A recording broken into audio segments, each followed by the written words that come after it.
Greetings, everyone.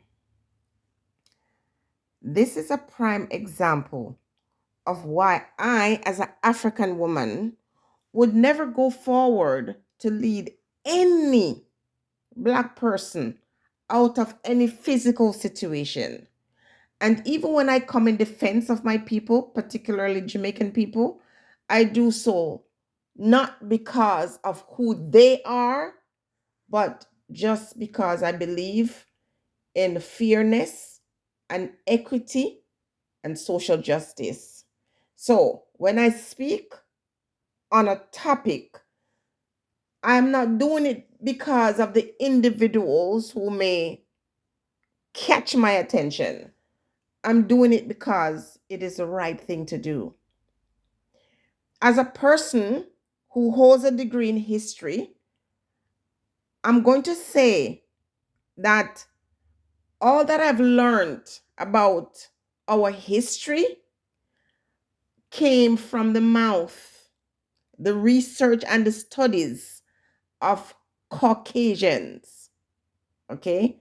So the university where I attended, in the year that I attended that university, I could look on the wall and see for years there were no African people. You could, in the graduating classes that were on the wall, you would see one or two persons graduating when I attended. The third year of university, when I saw Black students on campus, I literally went over to strangers and just felt so happy to see them there. And it was not that long ago.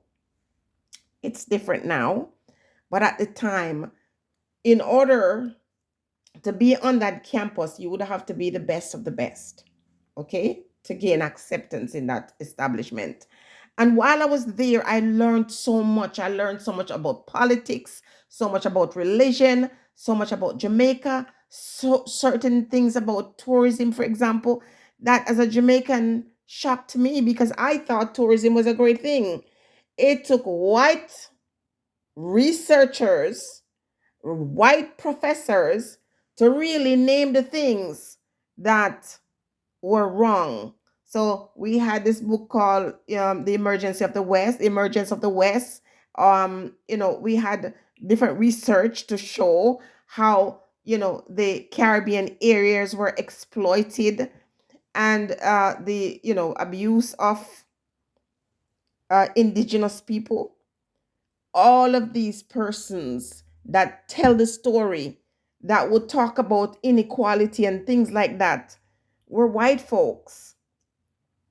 So imagine today when I see these things and I understand it because I had the blessings of being able to pursue higher education that gave me the truth, not just the truth about, religion or politics, but helped me to form my own identity, to understand who I am, in that physical way.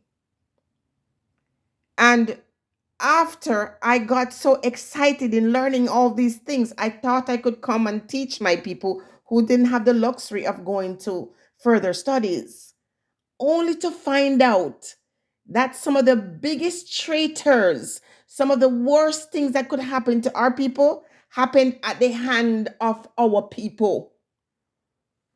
And that's not to minimize the terrible things and atrocities that occurred to our people.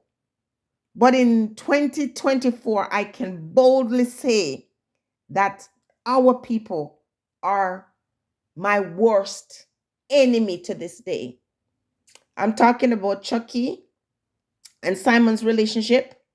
And, I see these house, and I'm going to say helpers, but that's not what I'm thinking. There is a difference with these field one and these house ones. They are here. They're in our households, they're in our family, they are in our community. They're dangerous. The outsiders, the foreigners don't pose as much threat or danger to our people like some Jamaican people. Some people in your own family, you got to be careful of them. So when you're going out and you're aligning yourself with people, don't align yourself with people based on their skin color. Align yourself with people based on their character. So when I speak on the situation with Chucky and Simon, I'm not trying to align myself with Chucky because he's a black person. I'm aligning because he's a human being and that he has autonomy and he's a man. Just like Simon is a man. Simon is not more of a man than Chucky. And if Simon have the right to decide what is working for him and what is working against him, so does Chucky. So for all the persons who are going to come under this video, because I'm going to title it again, I'm going to call Chucky's name and I'm going to call Simon's name. And I'm going to invite you over here to come with your enslaved mind to come and talk nonsense about what I have said. I said what I said. It is so scary when I look and see that the fastest one to destroy you in Jamaica are your own flesh and blood, your own people from your own race. So I got no loyalty to man. I have loyalty to my Yah, my God Almighty, but I am a free person to speak.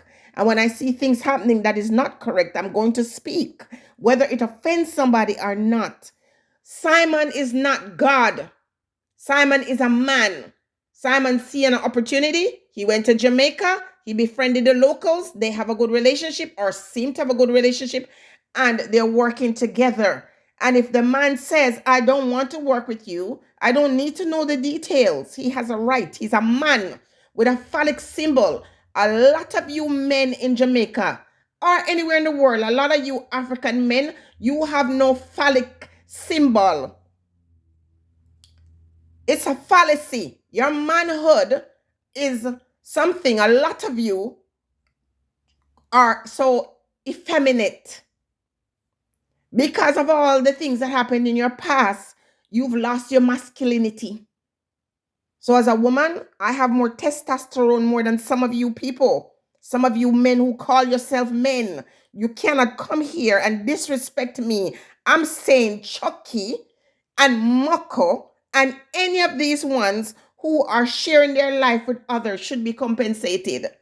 And I'm saying if they choose to remove themselves, they have all right to do that. And no man who has no phallic symbol to be proud of can tell me otherwise. Okay? I said what I said. And I said exploitation is not a new thing. And I said that even Caucasians who come and tell the story and deliver the story, and if the story comes from them, it's accepted by these men. A lot of our men, I'm ashamed of you. I'm ashamed of a lot of African men around the world, whether they're in America or Jamaica or Africa. I'm ashamed of you. As a black woman, I'm not proud to have you go before me. This is why so many women, so many black women are so masculine, because a lot of the men in our community that we have to depend on to defend us and to support us, they are not there. And when we go forward to stand up and support our men, you'll find other men coming forward to disrespect you, to disrespect their own brother, their own brethren. No one else does that. Asian, Hispanic, European, all stand together to defend their manhood.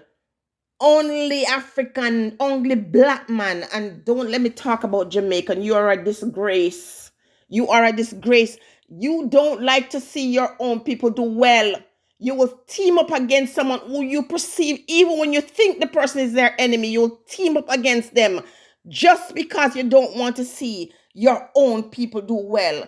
It's bad mind and hatred. And this long thing, this Stockholm syndrome that some of you suffer from, it's a disease, it's an ailment. And I'm going to monetize this video, but if YouTube choose not to allow it, I am okay with that too.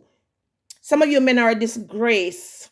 As a woman, some of you could not even come near my dwelling, let alone my bed. Some of you are a disgrace. Your children are ashamed of you. Some of you abandon your children. It's that thing about you. No pride, no dignity. Every African man or woman in the world who know themselves as men and stand up together as men with other men in the world, bless up yourself. As for these Men who should be wearing feminine garment back off.